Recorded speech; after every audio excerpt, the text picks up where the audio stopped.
Welcome back to my channel friends. ఈరోజు మీకు seasonal fruit అయిన ఎన్నో పోషక విలువలు కలిగిన పనస తొనలతో ఒబ్బట్టు ఎలా చేసుకోవాలో చూపిస్తానండి. 1 కప్పు చిరోటి రవ్వ తీసుకోండి,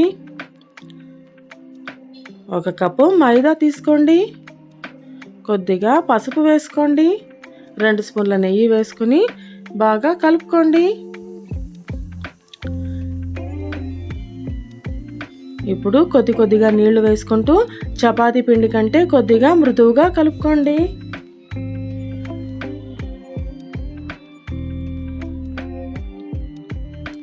చూడండి ఇలా. ఇందులోకి 2 స్పూన్ల నూనె వేసుకొని బాగా మేదించుకోండి. పిండి ఎంత బాగా మేదించుకుంటే ఒబ్బట్టు అంత సాఫ్ట్గా వస్తుందండి.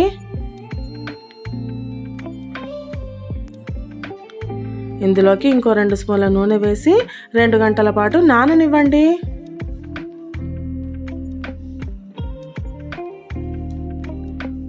ఒక జార్లోకి 1 కప్పు సన్నగా తరిగిన పనస తొనలు వేసుకోండి, 1 కప్పు పచ్చి కొబ్బరి వేసుకోండి, 3 యాలక్కిలు వేసుకుని నున్నగా మిక్సీకి వేసుకోండి.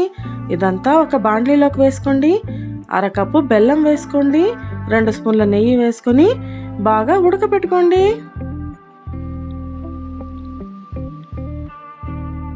చూడండి చక్కగా ఉడికిపోయింది కదా. ఇంకాస్త గట్టి పడిన తర్వాత స్టవ్ ఆఫ్ చేసుకోండి. చూడండి పిండి బాగా నానిపోయింది. ఇప్పుడు ఇంకాసేపు మేదించుకొని ఒక బటర్ పేపర్ మీద కొద్దిగా నూనె వేసుకోండి, కొద్దిగా పిండి ముద్దను తీసుకోండి. చూడండి పూర్ణం చక్కగా చేతికి వస్తోంది.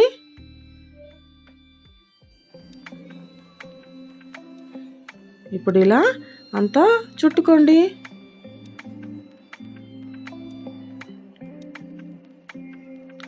ఉంటలాగా చేసుకోండి.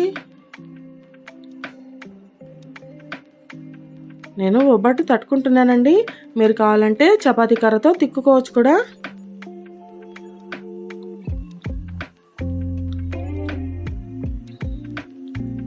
వేడి పెనం మీద కొద్దిగా నూనె వేసి ఒబ్బట్టు పేపర్ వేసుకోండి.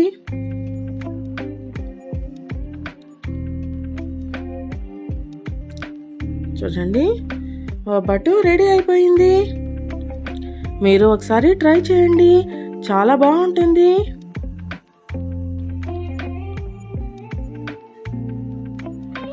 అలాగే మిగిలిన పిండితో ఇలా రొట్టెలు చేసుకోండి. చూడండి పిండిలోకి కొద్దిగా కారం వేసుకోండి, కొద్దిగా ఉప్పు,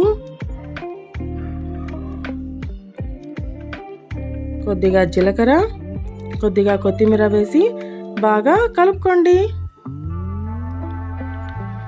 కొద్దిగా పిండి ముద్దను తీసుకొని పల్చగా తిక్కుకోండి.